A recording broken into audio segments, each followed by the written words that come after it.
Hi guys, हाम्रो यहाँ आँप टिप्ने कार्यक्रम भइरहेको छ। खै आन्टी एक बोरा भयो। यता देखाउनु पऱ्यो कि दर्शकहरूलाई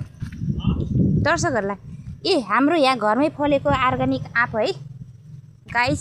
यहाँ एकजना भाइ चढ्नु भएको छ। यो भाइले धेरै आँप टिप्नु भयो।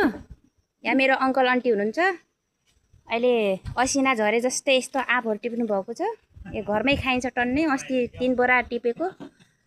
यहाँ एकजना भाइ लुकेर बस्नु भएको छ आँपको बुट्टामा।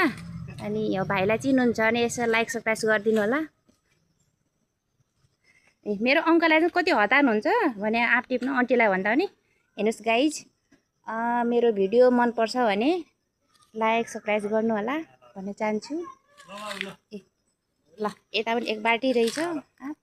ए ल अङ्कल आन्टी हाम्रो यहाँ मकै। एकजना भए बहिनी हुनुहुन्छ, बाख्राको लागि घाँस काट्दै हुन्छ। आन्टी मेरो आन्टीको भने बाल भने हावाले उडाए जस्तो छ। ए अङ्कल मेरो अङ्कल आन्टी यस्तो घरमै फलेको आँप हेर्नु कति ठुलो छ कि आँपको बुट्टा पनि हेर्नु। चौपारी जस्तै यस्तो शीतल हामी यस्तो तराईको ठाउँमा भए पनि यस्तो चिसो हावा खाइन्छ गाइज। हेर्नुहोस् खतरा एउटा आँप त फुटेछ। फुटेको एक ठाउँ मिसान भएपछि अलग गर्नु पर्छ। लिएर जानु जे पर्ला भाइ एकदम केयरफुल है, एकदम ध्यानपूर्वक।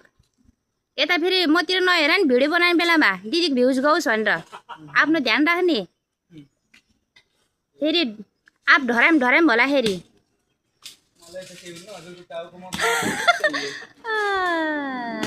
ल भयो धेरै म बनाउँदिनँ।